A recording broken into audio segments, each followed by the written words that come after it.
When I was 4.5 years old, my brother was born. I'm sure he was very cute and much deserving of the fawning that he immediately received.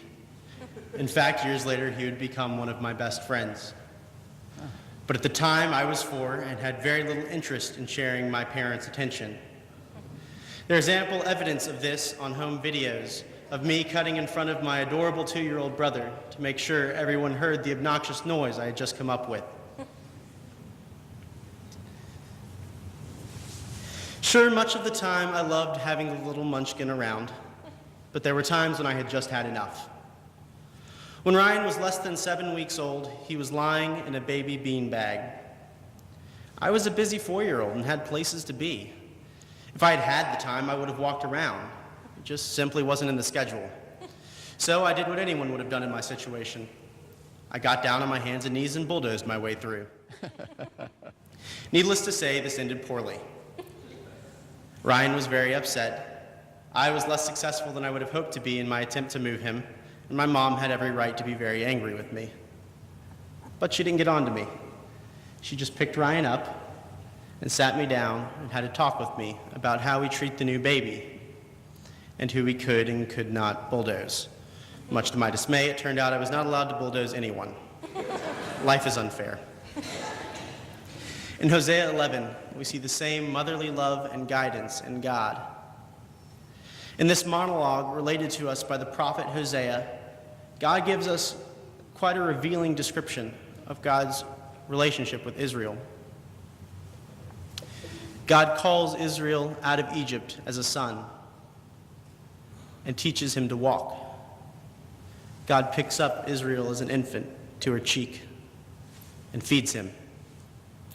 In a time before baby formula existed, feeding an infant necessarily fell to the hands of the mother.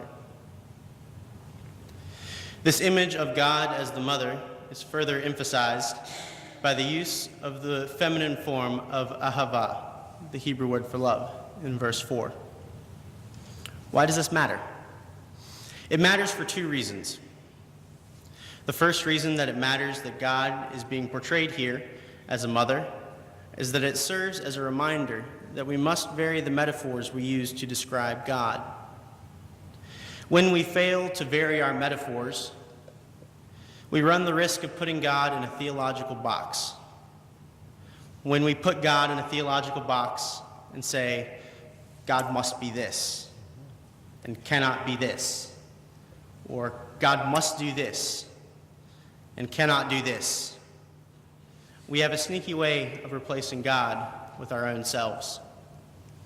When we do not draw from the full range of the names of God that are given to us, and instead only choose the ones that we like or are comfortable with, we make God in the image of ourselves, instead of remembering that we are made in the image of God.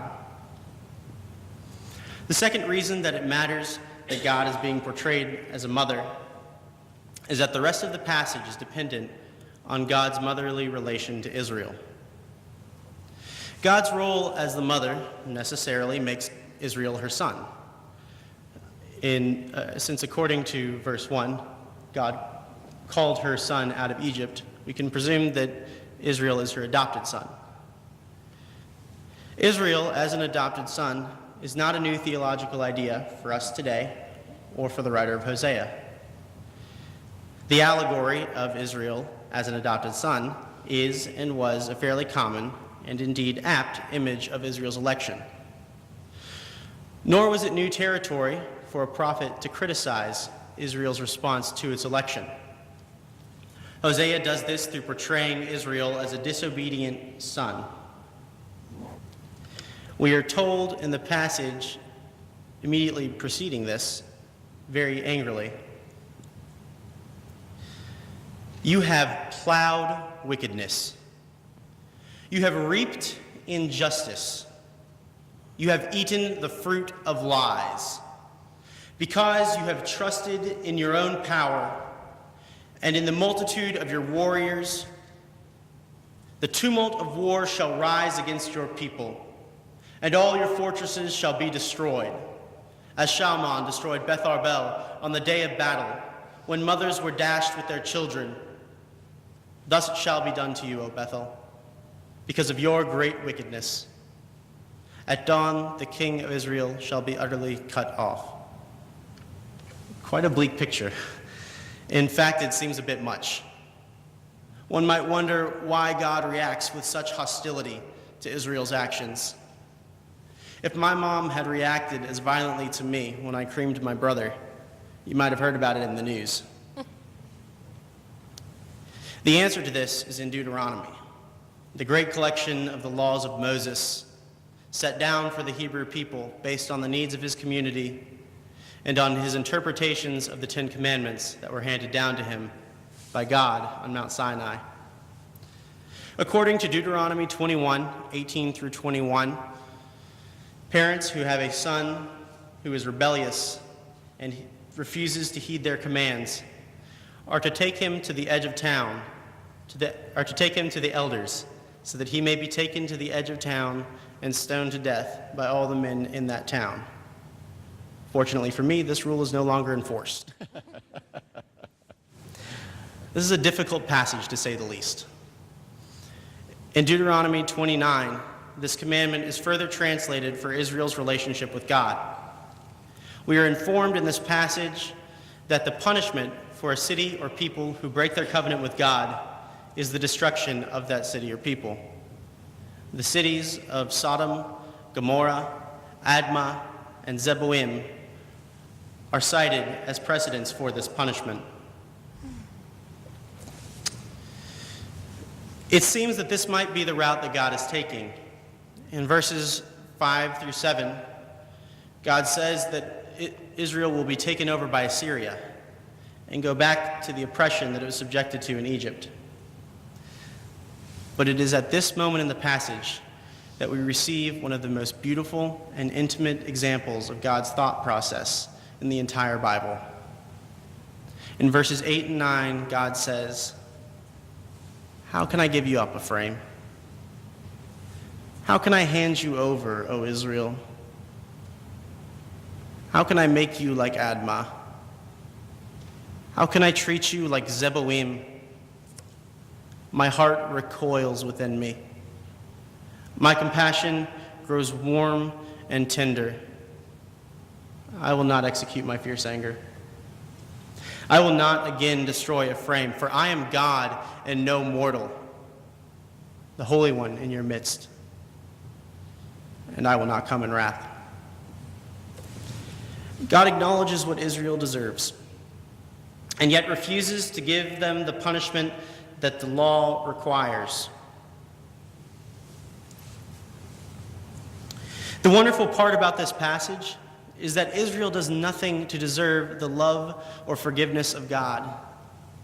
It's just there, and try as they might, they can't get rid of it. Indeed, God's love is very much like that of a mother. Why does God fail to deliver what the Hebrew law says is the appropriate response? Why does God instead act on love? Because God is no mortal. That is to say, God is not bound by the laws of humans, just as she is not bound by our predominant metaphors. It is only through transcending our expectations that God draws eminently close and becomes the Holy One in our midst. Another way one might put this is that when Israel makes covenant with God, God does the same. When Israel breaks its side of the deal by worshiping other gods, God breaks God's side of the deal by not doling out the punishment that the law requires of her. That's not the end of the story, though. God's loving response of forgiveness carries along with it the roar of the lion that brings Israel back home, trembling in fear. A lion's roar is one of the more intimidating things you can encounter in nature, and yet it does not necessarily carry with it the wrath and anger we might expect. In fact, scientists believe that roaring for lions is contagious, akin to yawning amongst humans. Just as when I bulldozed my brother when I was 4, and my mom simply sat me down and had a chat with me, God does not give us what we deserve, or even what we expect. God gives us love and forgiveness, and that little extra push in the right direction.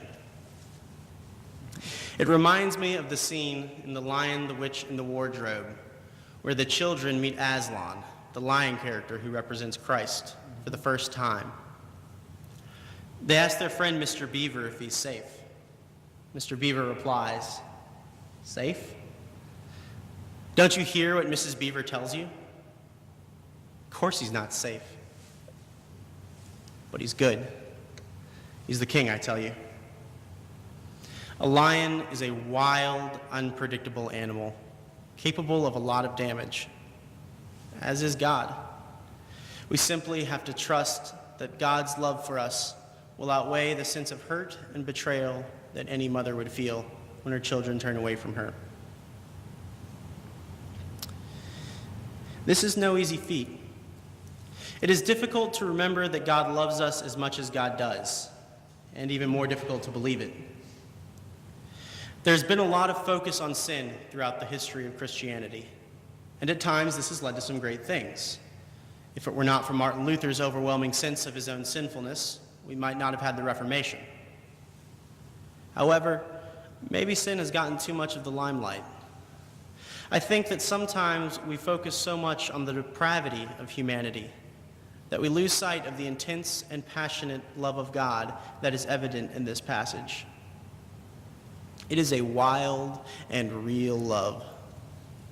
In this passage, we see God as jealous, angry, hurt, betrayed, forgiving, and passionate.